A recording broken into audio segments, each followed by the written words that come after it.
આજ તો મામાએ કીધું એટલે ભાણાને લેવો જ પડ્યો આપણે વિડીયોમાં। જય માતાજી મિત્રો, આજ છે આપણો ડે 113 ને આપણે અવારવારમાં નીકળી જતા જડીબુટી લેવા। એટલામાં જે કાકા મને ભેગા થઈ ગયા નકરા ડબલા લઈને, મને લાગે એમને એડવાન્સમાં દેખાઈ ગયું, લાગે સપનું આવ્યું, લાગે પેટ્રોલ ડીઝલ બંધ થવાનું। તા તો ભાણો ભેગો થઈ ગયો। ભાણાના મામાએ કીધું તું આજ કે ભાણો આવવો જોઈએ વિડીયોમાં, એટલે લેવો જ પડે ને। ભાણાને જવાનું દુબઈ ઠેઠ મામા લઈ જવાના, ભાઈ નાની મોટી હસ્તી છે। અને આ જડીબુટી લેવા આવ્યા હતા, દાઢું સોલાઈને આવ્યો હતો, એમાં તો બહુ મલકાતો હતો। મેં કોઈ બીજી વાર મલકાતો હતો, એ તો ન મલકાણો, પણ આ દાઢારો મલકાણો, અઘોરીનો ચેલો લાગે છે, નથી સારો લાગતો। નાની કો રાવળ દેવી તો ચલમ જગાઈ, જય ગિરનારી ગિરનારી ઓ ભાઈ, ચલમ જીગવી બાપુ।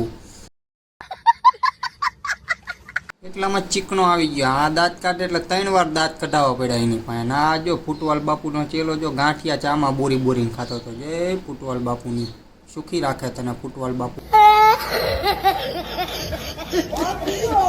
પછી ચંદુલાલને આયા, ચંદુલાલને આવીને જોયું તો આ પંખીથી બધી સગડી બગડી ચાલુ કરેલી। મેં કહું કામકાજ જોરદાર। પછી આપણે નીકળી ગયા ભાણુભાને લેવા, એની નિશારી છૂટવાનો ટાઈમ થઈ ગયો હતો। જેવો છૂટ્યો ને મેં કીધું તારા ઘરે જવાનું હતી કે ના, કે દુકાને જવાનું હોય? મારે બાબુલાલની સ્ટાઇલમાં જવું પડ્યું, નીકળ હાલ।